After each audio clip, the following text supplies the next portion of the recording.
Hello friends, तो आज हम बात करेंगे कि खुदा हमें कोरोना वायरस की वबा से कैसे बचा सकता है। जब हम खरूज की किताब उसका 12 बाब और उसकी 21 आयत पढ़ते हैं तो वहाँ पे पहली फस है, जब मूसा ने बताया कि जिन चौखटों के ऊपर बर्रे का लहू होगा उसे उन घरों के पास से मौत का फरिश्ता गुजर जाएगा, वहाँ पे किसी किस्म की हलाकत नहीं होगी। लेकिन जिन चौखटों के ऊपर बर्रे का लहू नहीं होगा वहाँ पे बेलोठा मर जाएगा, और ऐसा ही हुआ। लेकिन आजकल के दौर में जिन्होंने खुदावंद यीशु मसीह को अपना शख्सी निजात दहिंदा कबूल किया है, तो उस बरे के खून की कुर्बानी के ऊपर ईमान रखा है, यीशु मसीह की कुर्बानी के ऊपर ईमान रखा है, वो ही जानें बचाई जाएंगी। यीशु मसीह का खून हर तरह के वायरस के ऊपर कादिर है।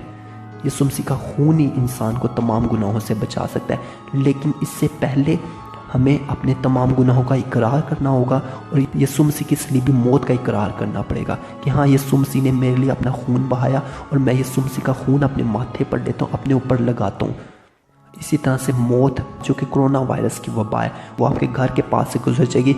किसी कोरोना वायरस का, किसी भी वायरस का आपके ऊपर असर नहीं होगा, क्योंकि खुदावंद यीशु मसीह का खून हर तरह से हमें पाक करने की कुदरत रखता है।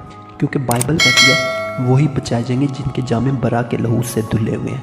एक और हल है, तमाम मज़ाहिब की कौमें अपने घुटनों के बल हो जाएं और खुदा से कहें कि हाँ, मैं गुनाहगार हूँ, ऐ खुदा मुझ गुनाहगार पर रहम कर, मेरे तमाम गुनाहों को मिटा दे। और खुदा तरस खा के इस कौम को, इस मुल्क को, इस पूरी दुनिया को अपने रहम से, अपने करम से बचा सकता है इस वबा से।